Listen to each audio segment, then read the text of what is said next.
have a new thing. It's a P60 Lansing electric tug. Kind of a bit like a forklift type chassis contraption thing. It's very solid. It's all steel.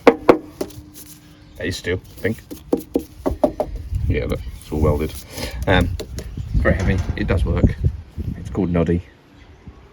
I don't mind the name, but I do dislike the spray paint. I may try and clean that off. I'll rename it. It's missing its sides. Velcro stick-on cab, and it did have doors as well as hinge bits. It's long gone. Windscreen's broken.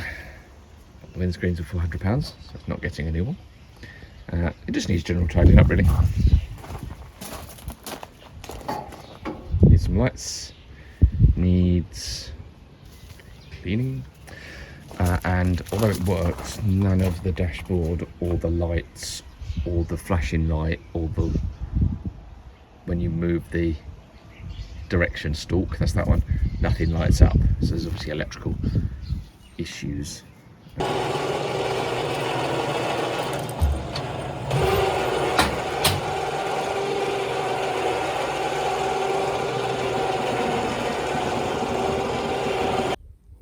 Time to do some jobs on this. That's not one of them because I can't afford a windscreen. Right, main issues. Let's check these out. I'll talk about them. We've got problem under here, which luckily I noticed, and I don't think the seller knew about it, so I don't blame them, but I did notice. So the cab tilts, it's unlocked, and all you do is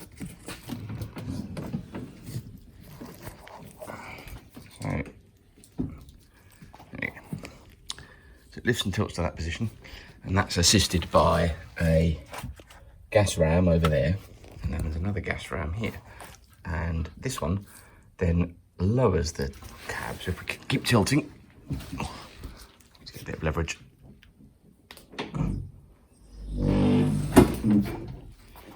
we go.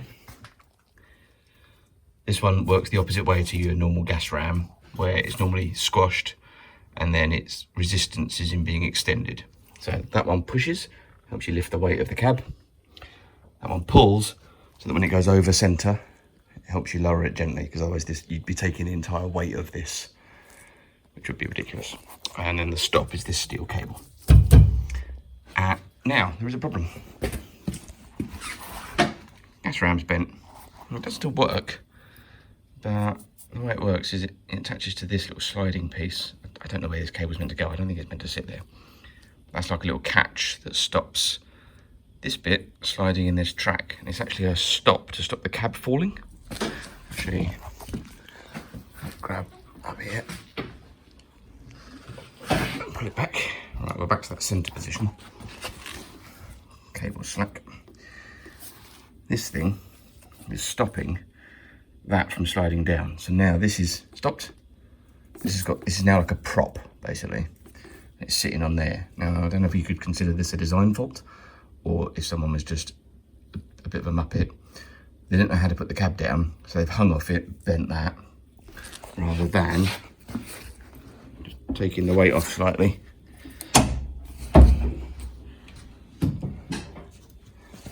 Now we can see it slides in that track. And when you push it up,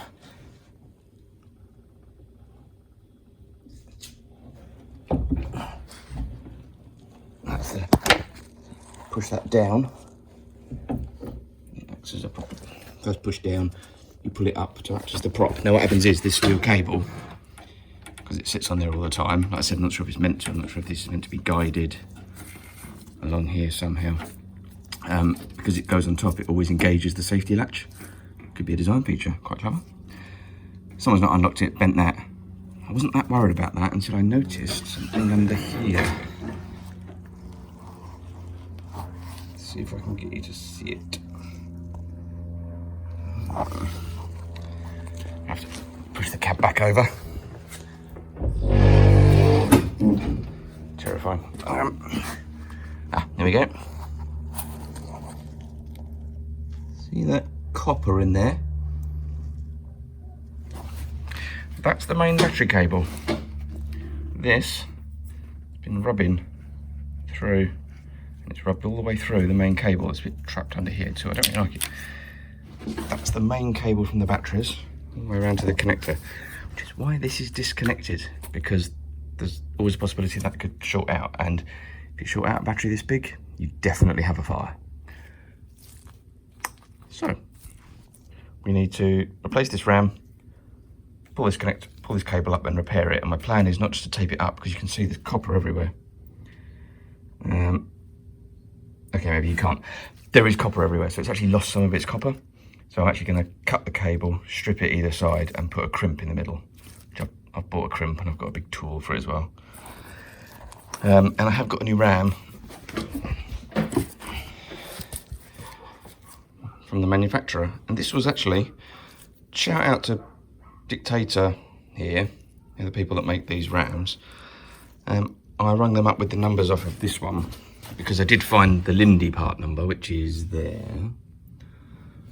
And I could only find ones in Europe, and they were like £400.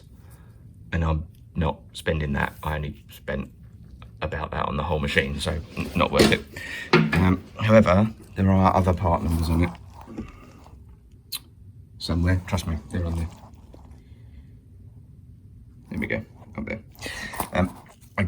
I phoned this company, who not only answered immediately, they were willing to talk to me, and when I gave them the numbers off of it, they said, oh, that's not a part number, that's a batch number. They traced it back to when it was manufactured in 2001, I think they said. It's quite old. They could still see the spec of it. They didn't make them anymore. They could still see the spec of it. So they custom manufactured me a new one to order using the spec. And that cost 75 quid. Really good. So thanks. Thank you, Dictator. Not affiliated with them, but if I ever needed to have custom made gas springs, I know where I'm going, because I cannot overemphasize how helpful that was. So many companies just refuse to deal with me when I phone the manufacturer of the part, not the manufacturer of the machine. Parts manufacturers don't like talking to you. So anyway, let's get this on. This has got the weight of it, so I'm quite comfortable. No. Ooh, I almost said I'm quite comfortable taking the bolt out. No, because this thing will go shunk. And as we can see, it's 500 Newton. I do not want to be fighting that. So I'm going to have to rock the cab down so this is at rest and try and change it from in there. So I don't think I'll be able to show you, but it is just one nut there, and it just screws into that. I'm looking at the new one. So it's going to be interesting unscrewing that with that bend in it, but if I have to chop it and then just unscrew the piece, I will, as they use now. Let's get on with that. I will show you though doing the battery cable when I get to it. Oh, and another job, batteries need a top up. Have a look, you can see the plates. You can't see the plates because it's dark. You can see the plates in the top. The acid level is dropped below the top of the plates, so I'm just going to top them up with some distilled water so that they're all at least covering the plates. I don't know what the level's supposed to be. I may have to look that up. I don't know where to stop putting distilled water in. But I'll just go to I'll go like a little bit over the plates for now, at least I know they're safer. Right, let's go with it. Put bits of light lens off of those lights. Oh, the other job while I'm under here, unscrew these lights. Hope that that label there is a part number for these, because they are ruined and I don't know what they are. So I'd like to find out what lights they are and replace them with exactly the same ones. You never know, they might even come with wiring. Let's see. There we go. It was a bit of a devil to get off because of that bend. But I was right, I just unscrewed from there, unscrewed that off of there just to get a bit more room to spin it round. That's off now. The new one, because it's straight, we'll just screw in there, hook onto the eye, and then it was just a nut and a washer. So let's pop this on, and the whole machine will be slightly safer. But I do need to sort that cable out. But I think what I need to do is put this on so I can tilt the cab back so I can pull the cables up and repair them. I think. I don't know, I'll have a look first. If I need to repair it now, when the RAM's not in the way, I might have a look. So I had to get some slack on the cables. I haven't fitted that yet. I realised it would be in the way. So I had to take this clamp off that clamps the cables here. And there was a bolt here and a bolt here and like a metal cover. I can't get it out, but it's in there. And that was holding the cables still, so it's giving me enough slack to pull them through, and horrifying. Absolutely horrifying. Glad I'm repairing this. This one's okay, that's the cable, this is just like a sheet. That one is terrible. Strange decision for it to be routed under there, but it was rounded, so maybe it is designed for it to just sit there. I think it'll be fine once it's repaired, and then I'll just make sure I put more of this plastic over it. I'll probably try and slide this along, because obviously there's some missing. I need to try and repair it in situ, which is going to be interesting, because how the hell am I going to get the crimper in there? We'll have to think about that. Let's clean this up.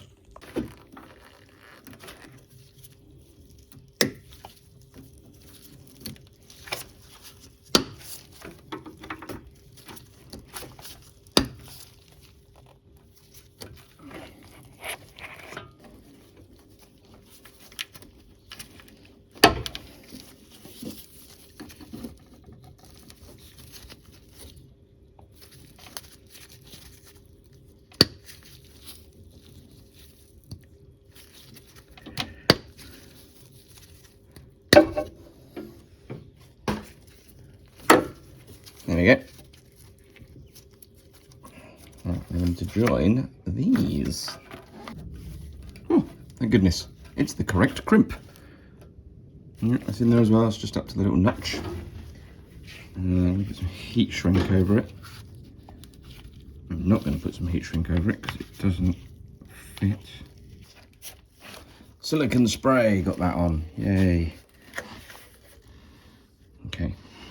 I mean, ideally I was going to put two on and then slide them over each other. I don't think that's going to happen. Give it a go there. Let's put a couple of bits on. Let's try and get... I've had to put the prop back on, and I'm going to take it off again to drop the cable underneath because there's not enough room. I can't put it over the top of this because I can't move that. So, let's work this out. Let's do that one first. Crimping tool is somewhat large. Oh, it also weighs about 10 kilos. Fucking thing.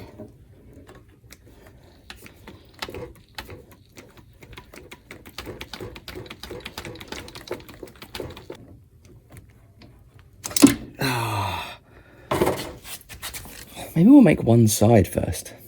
That seems reasonable, doesn't it? No, I can't do that.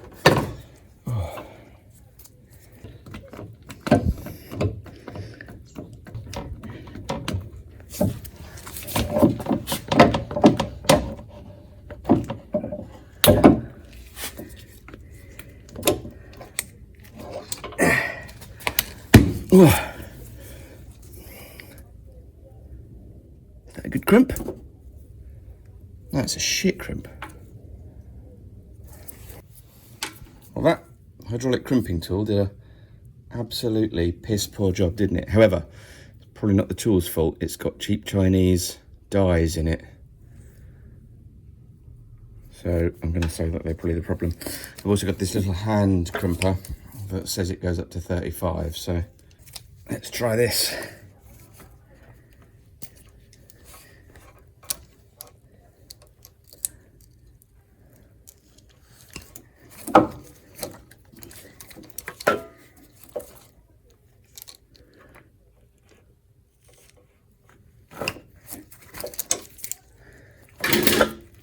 Seems to have done a damn fine job. I could have done this days ago. Also, it's crimped the number 35 into it. Lovely. Doesn't seem to want to come off. Let's pop this other one on. So it's not clear from the video, but it's about 30 degrees out here, Celsius, which we're calling the heat wave. Most countries call it summer. We like to call it a heat wave. Oh no, the dog's running away with my... No! Dilly, come here! Drop it. Good girl.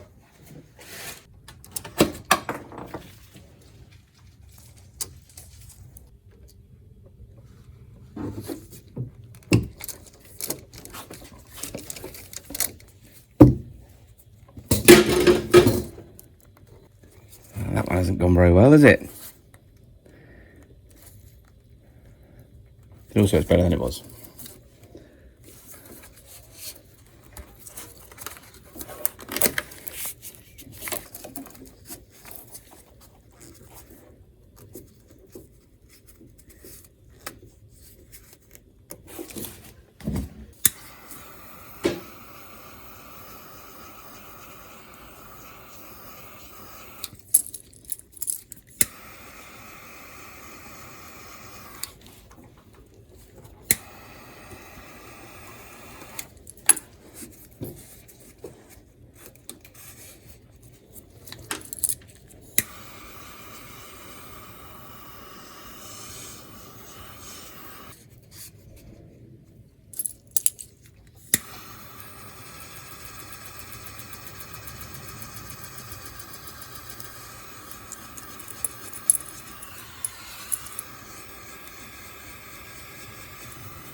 Not bad. Right, now I need to tilt the cab back, take that off, pop the back underneath and wrap it all up.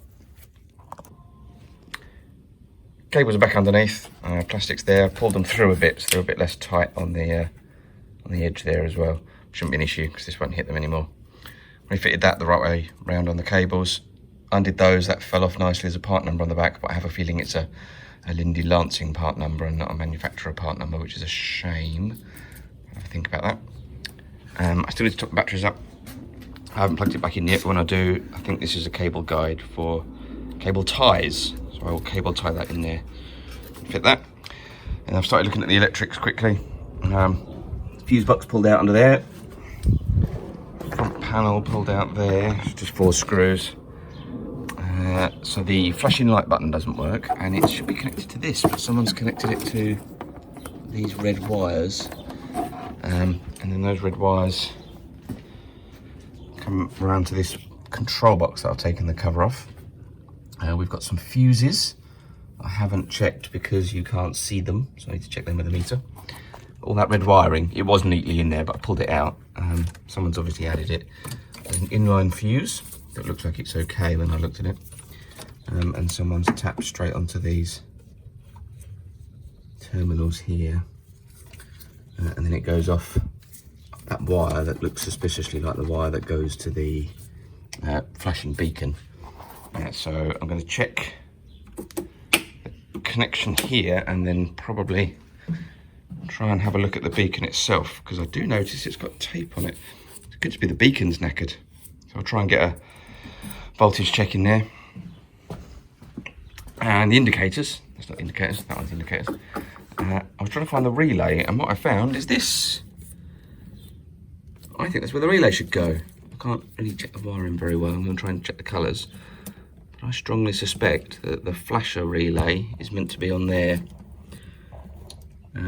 So I brought my box of relays over. Can't remember which ones are flasher relays, but there'll be one in here somewhere probably. Need to work out what number they normally are, because a lot of these are numbered. So I'll look the number up, and then we'll have a little plug in, see what happens.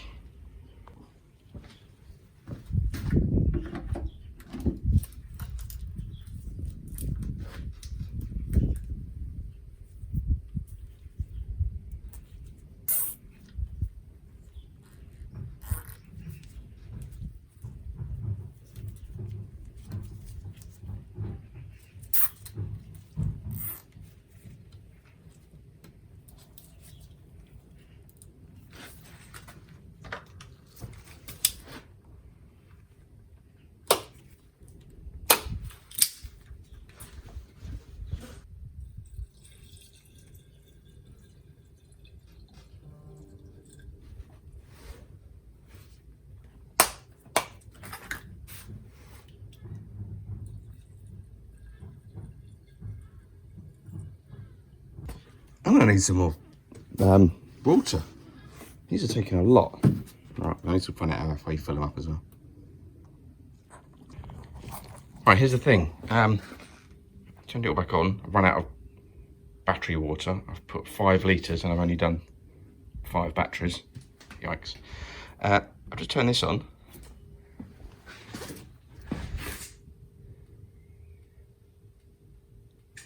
It's an old school strobe one, you can hear it going. I'm not even sure if the phone's picking it up, to be honest, it's so quick. However, I think the reason the indicators don't work, so just check this, and there's no voltage here, and the wire colours don't match up. I've gone under here, pulled the connector for the indicators up here. So the indicator switch wire is there, and these wires go over here.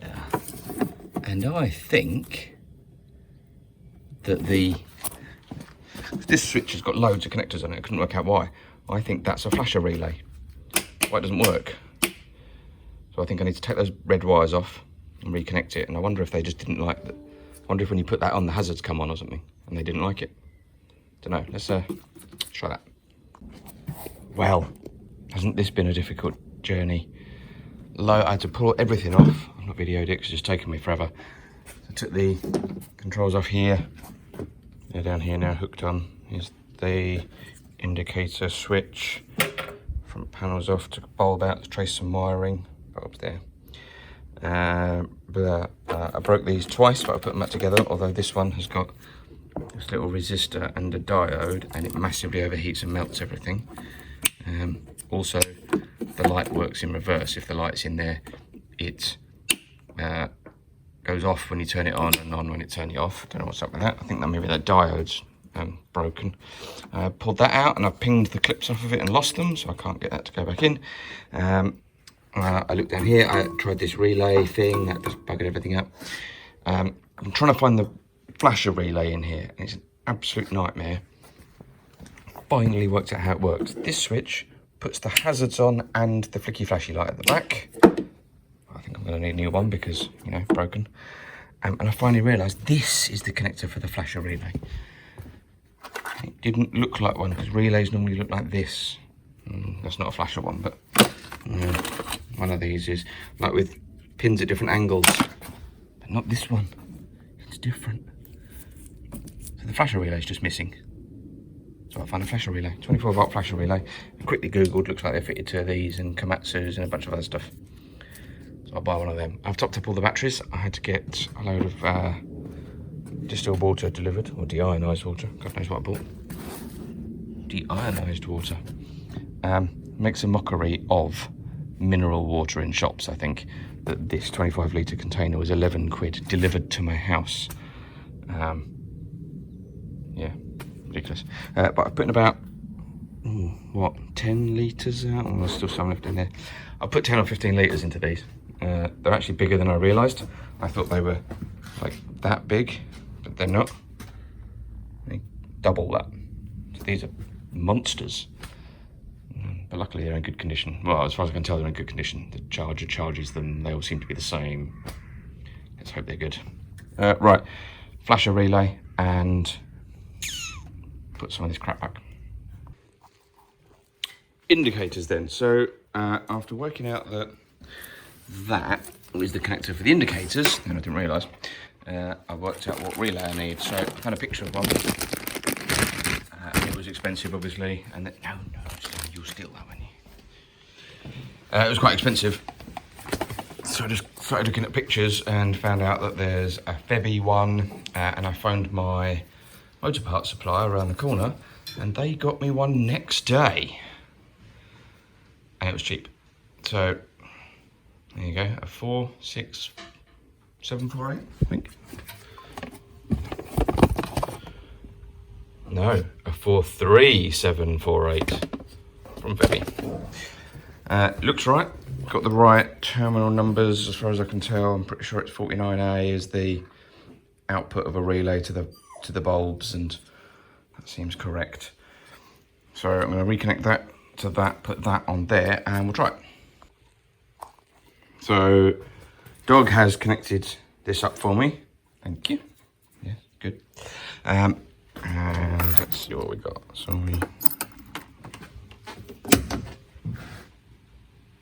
right, oh yeah, lights on. We still have side lights, headlights, and we've got an indicator.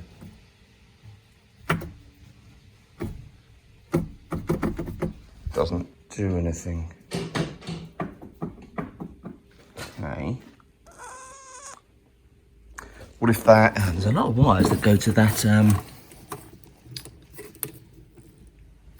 that hazard and beacon switch. What if that has to be connected? Where is it?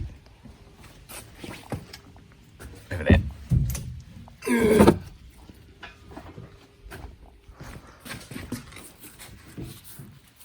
Hang on. I've connected it.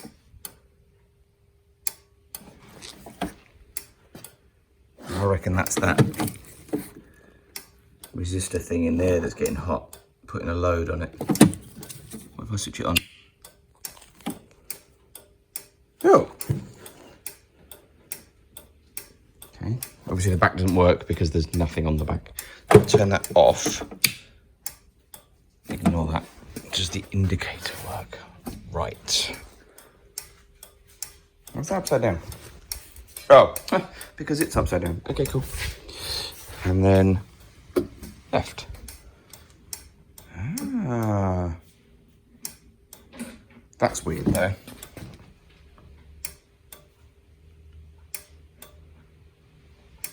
Okay. Let's have a think about that. I think, let's take that off here. So I think I've got the indicators and hazards working finally.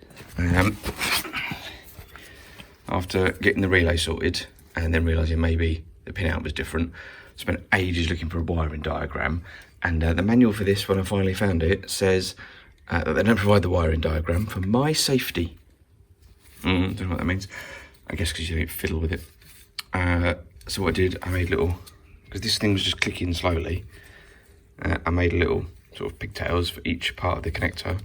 I unplugged each one in turn until it stopped clicking. Now obviously when I disconnected the earth it stopped, when I disconnected the positive it stopped, but also when I disconnected this one, which is C2, which is apparently the trailer telltale, so like a little light on the dash of a vehicle that would tell you that the hazards are on. Now for whatever reason I've disconnected that and it's stopped clicking. Could be something to do with the trailer wiring. There is a trailer plug I'm not going to get working, and I wonder if there's something to do with this, because at the moment when you turn it on, the indicator light sort of lights up faintly all the time, but that could also be because I took that resistor and thing out of this switch, which I'm not quite sure what to do about. I'm going to test that resistor, the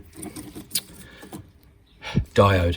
Just the diode in a second, see if the diode was buggered, and then maybe if I can replace it. You can get these switches, but they're quite expensive. I found it seems like it's a standard switch. I found pictures of ones, and they've got that diode and thing on there. And at the moment, when this is put in, it works backwards. Put that.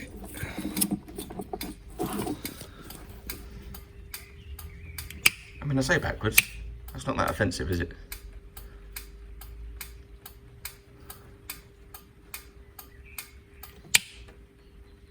Maybe I'll leave it.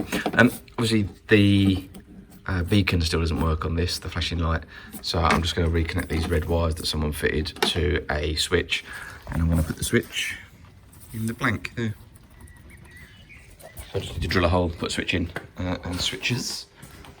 We have plenty in the box of switches. There'll be one in here somewhere, like that one. Be a round one, yeah, like that, with a couple of terminals on it, and it will just be a clicky on off. So I'll do that next. Put the red wires up to it, screw this cable tie that to that. There is a bracket, but looks like it's for a specific one because that doesn't match up with anything on here. So I'll put a cable tie it on there, and then put this back. I've checked the wiring to the back by putting a meter on. I put this on the all the terminals at the back, and they actually work. When you press the brake, you get a voltage on one. When you turn the side lights on, you get a voltage on another. And when the hazards are on one of them, you get a voltage that goes on and off. On my demonstration. So that works. I've got new lights coming that aren't for this, but think they're the right size. and it appears that 45mm spacing on the 2 bolts that hold it on is standard, so that's fine. Right, let's wire this up. This light looks okay. The other one was all bent up, so I've taken the frame off and took the bulb out. And actually, it's not a bulb. These are I thought these were going to be sealed beam units like that lawn tractor I did, but they're not. They've got that, and they've got this giant. Look at this giant bulb in them. Pretty cool. I'm going to try and straighten this ever so slightly. It's not round, and it's meant to be. So we're going to try and make it round and straighter, because that is horrible. I'm going to try just squeezing it first.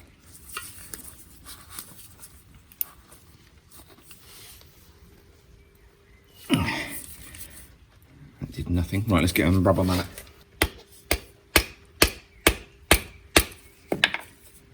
So that's rounder. Now I need to knock out all this ridiculousness. I'm hoping as I take the dents out, it's just going to kind of go back into shape.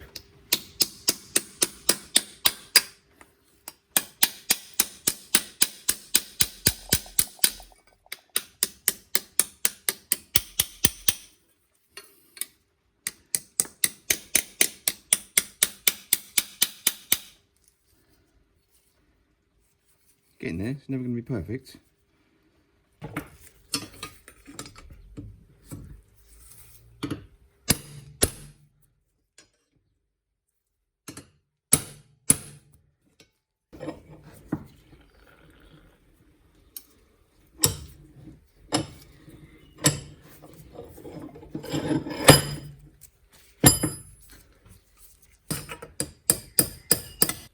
Not perfect, but it is round and the bars look a bit better. I said a bit better.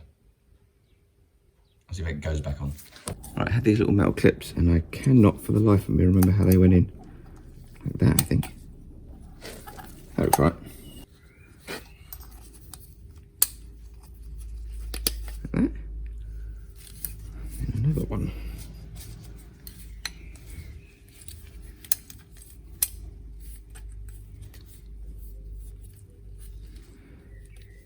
That one doesn't fit, does it? Fit around here? Yeah, that'll do. It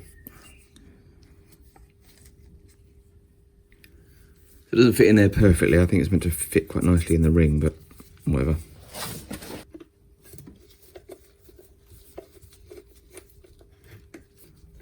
Ah, the screw broke. Oh, balls. Right, I broke the screw. I think I cross-threaded it and it was brass and it snapped. So I've re-tapped the hole, possibly slightly too big. I've re-tapped it 4mm. Got a little stainless steel screw to go in there.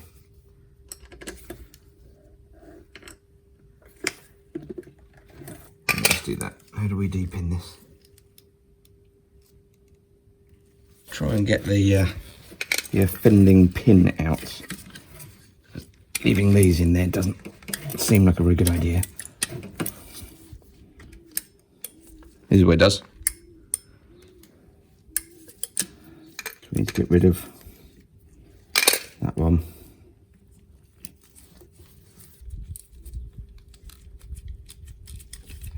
Got it.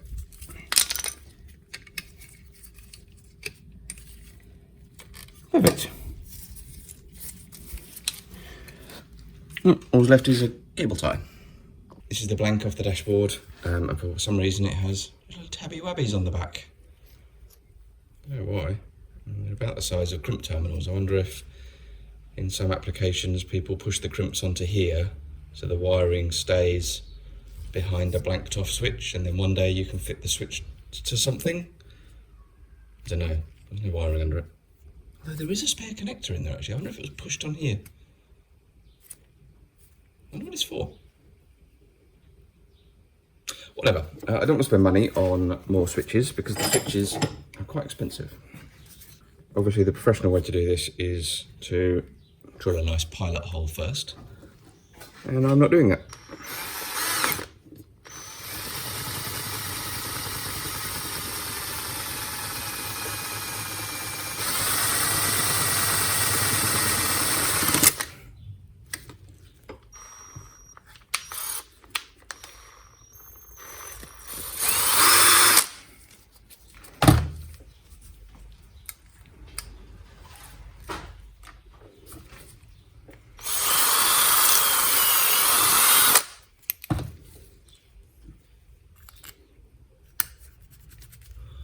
That'll do it. It goes through the hole. But I don't know if there's enough room with these. Cut that off. Oh, gone. There we go. Just enough room for the switch. So I'll put the top on and pop that back in.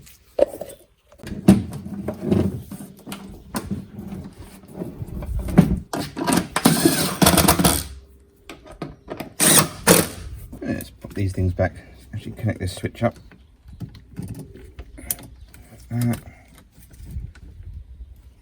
Put the slightly dubious light bulb back in.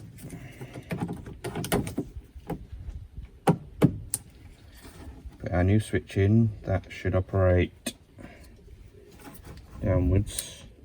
Down is on the others. Okay.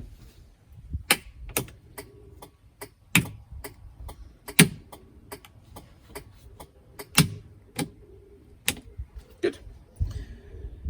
Put the dashboard back together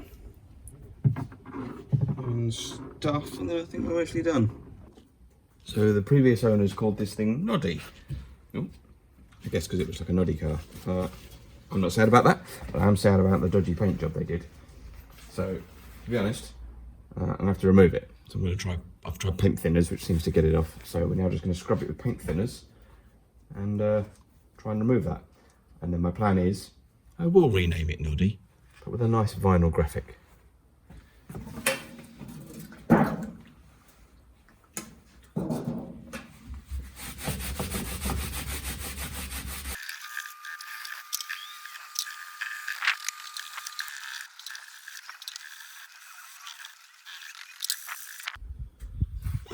Come off right, and actually it's come up quite nice. So I think the whole truck needs a wipe over, really. I'll do that in a bit. Get the paint off first. Have some new lights to fit that I think are right. They look right. So I'm going to take those ones off.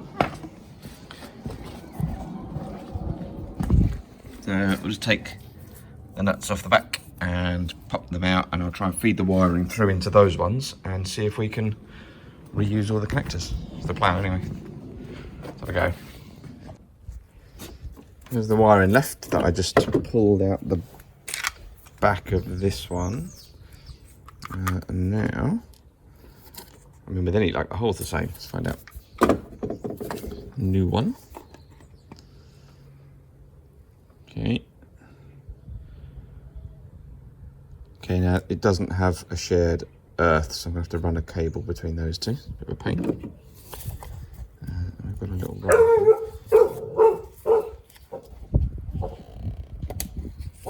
Dog's heard absolutely nothing. There we go. Pull the little rubber grommet out. Let's compare the hole size. A little bit different, but there we go.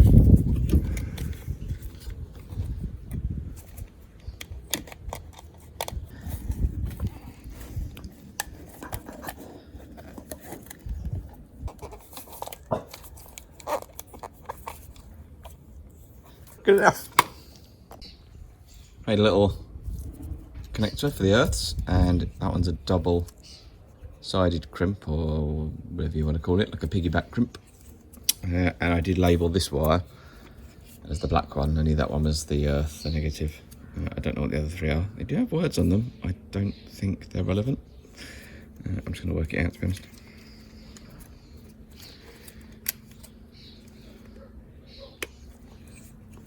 That's that one. I'm going to check that these are 24-volt bulbs. These are 12-volt bulbs. What a pisser. 12-volt. This was sold as a 24-volt lamp. Right, okay. I should go and find some 12-volt bulbs, 24-volt bulbs. Here's the wiper off of the truck. It's got like this push-on connector.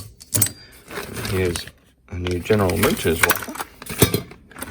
The wrong sort of connector. It's the right size.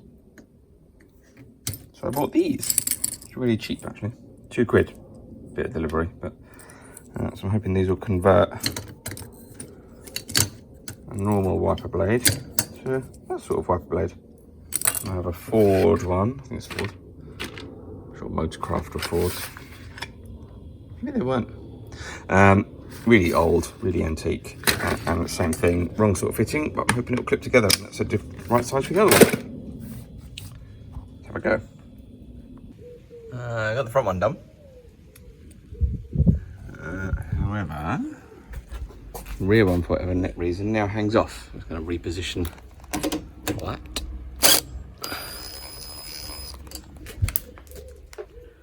It's gone somewhere. Move. Yeah, it does move. Okay. Put that about there. Find the nut. And put it back on. There it is.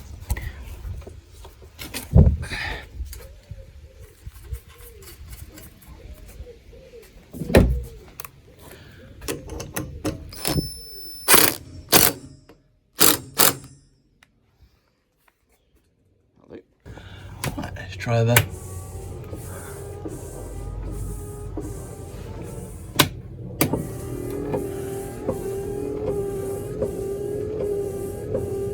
Very nice. Does the washer pump work? Oh, it does.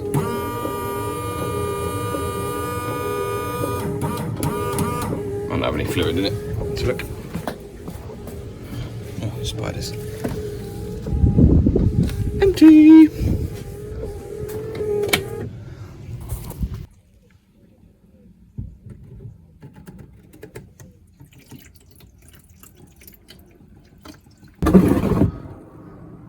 That was clever. I wonder what that was for.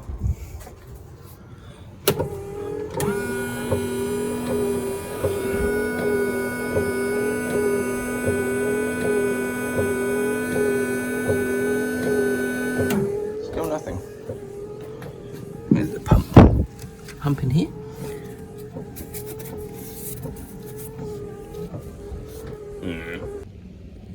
I think I found the problem. Firstly, I mean, this was just an aside. Stupidly long bolts to go through that into there. But the pipe's kinked. So what I'm going to do, just cut that off.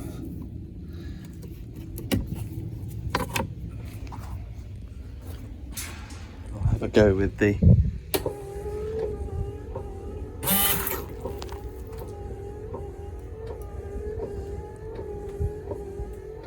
genuinely didn't anticipate that. Okay, fine. Well, that was the problem then. Right, let's sort this out. Right, all I've done is push it back on and I've turned the pump. It was like sticking out like that. If I do that, it'll fit a lot better. Put this back on. Can't do it one-handed, so I'll have to stop filming. Try again.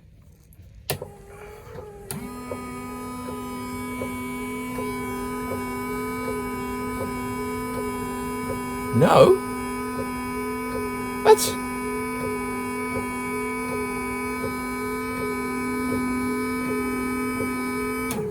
Must be kinked somewhere else. Ugh. So I pulled it off a wiper, it doesn't come out there, so I've pulled it out the headlining. Comes down this pillar to here. So what I'm going to do is cut it here somewhere and see if it comes out here, and then I can rejoin it and then work out where the pipe's blocked. That's the plan. That's this. You can't blow through it. I'm going to try blowing compressed air through it. I blew it the right way through the compressed air, and I think I better reconnect it. Obviously I've got to repair the pipe I cut. Right, first try. Let's put it back on up there. Let's try it. Oh, it sounds different. Hey!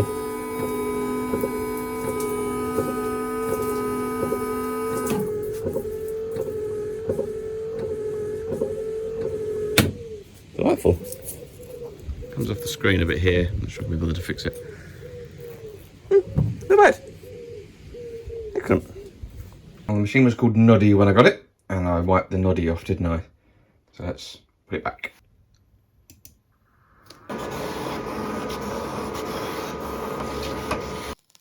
Ooh, there we go.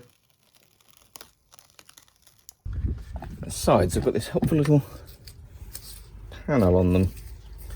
I had to make my vinyl graphics a bit smaller. See if we can.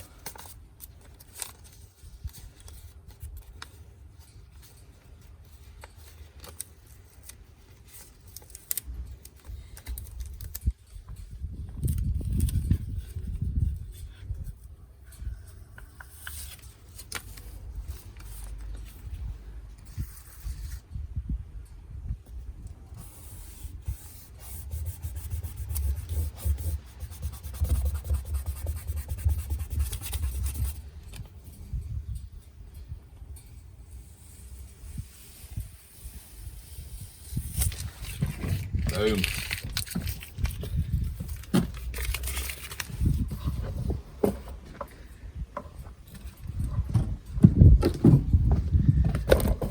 And the other side.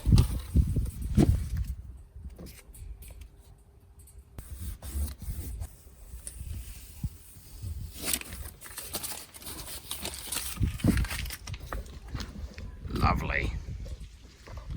I found a hazard warning switch with a resistor. So I'm going to swap that for that one, put that one in that one and pop that out and wire it into that, I think.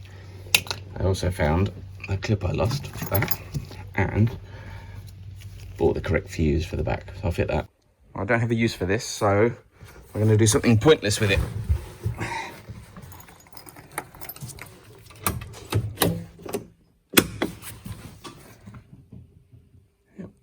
Whichever one's direction, and I think.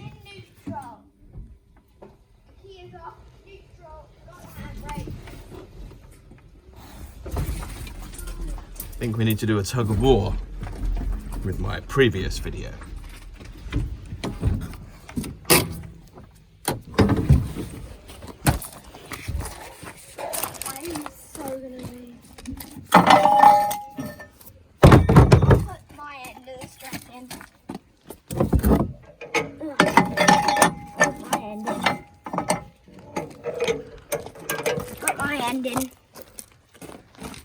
It'll probably be in there, mate.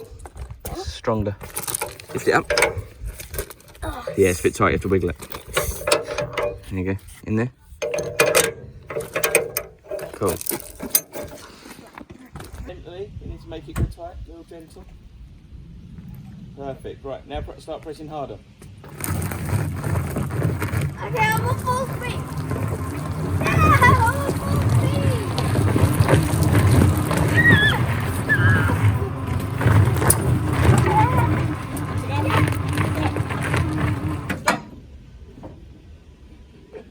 You win. Easily.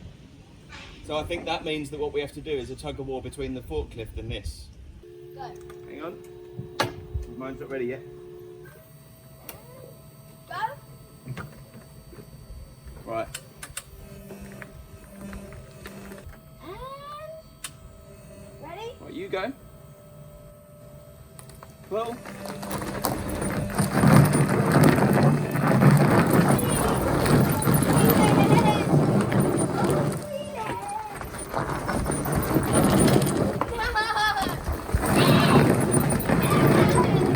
And stop. I did let you go slightly.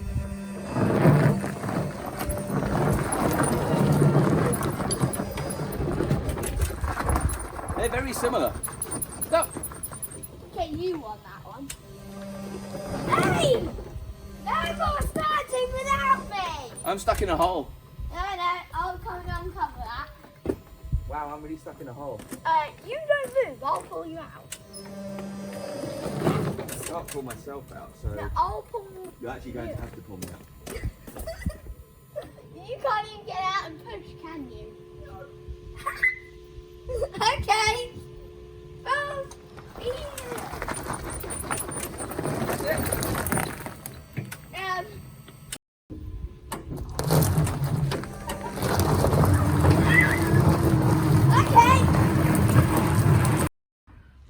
let's try green versus red. So you take up a bit of slack when I say. I'll do all the slack, okay?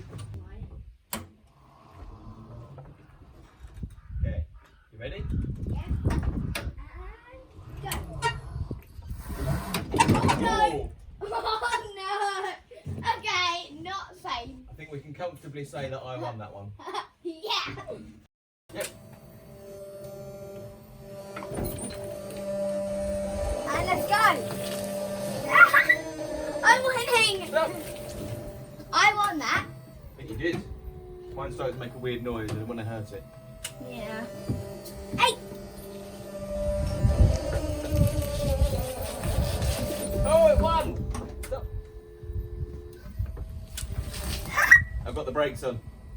Stop. Stop. No, I'm not doing one. This has obviously got nothing really to do with the forklift or the red truck, but we just want to know.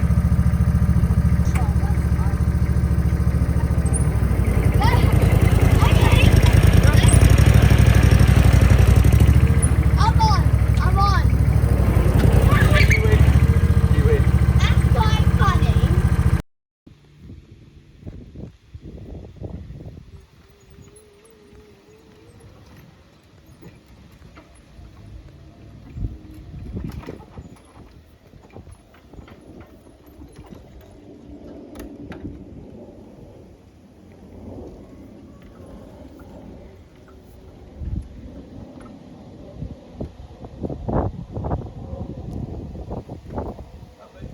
The indicators.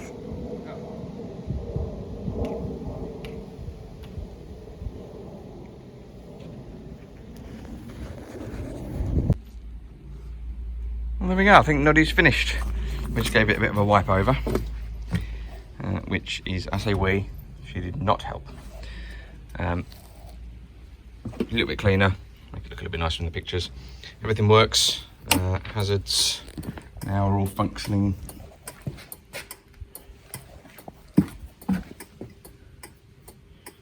And we've got a beacon switch. It is flashing. I don't know if it shows up in the video. It's one of those strobe ones, old school, not an LED one. And we've got the 2-position headlights. So side and main. And so pretty much it's all working now. Didn't have to do anything to the brakes or anything like that. That just worked. The windscreen I can't afford. I did find one online. Not worth it. So yeah, we've done tug of war with it.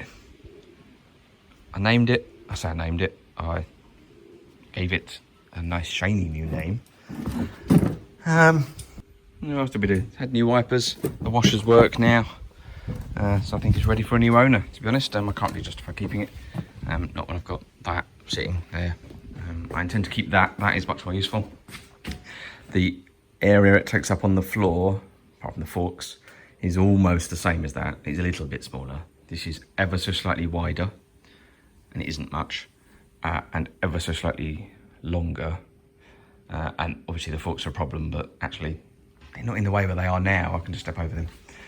So it's going to go, and also obviously I've still got this one from the other video, and that's longer, but it's actually more useful because we put stuff on the back all the time and take it places. You can't do that with the red one. There you go. Well, Noddy, as affectionately known, is going to be off to a new home soon. Someone said they're going to buy it. They're going to come and get it in a few days. I just popped her on charge, get it ready for when they come and collect it. It's done a few jobs, it's done some things, it's been a fun video, but I don't really need it. I've got the forklift, and the forklift's doing really well. I've used that for a bunch of stuff, and that's slightly less useful. So yeah, shame, but I can't store everything. It's quite big, it's like a small car. Well, thank you very much for watching the video on my Lansing, should say P60 tug truck. Yeah, don't forget, always like the video because it really helps out. Subscribe to the channel if you want to see me fixing more stuff like that. And I will see you in the next ones. See you later.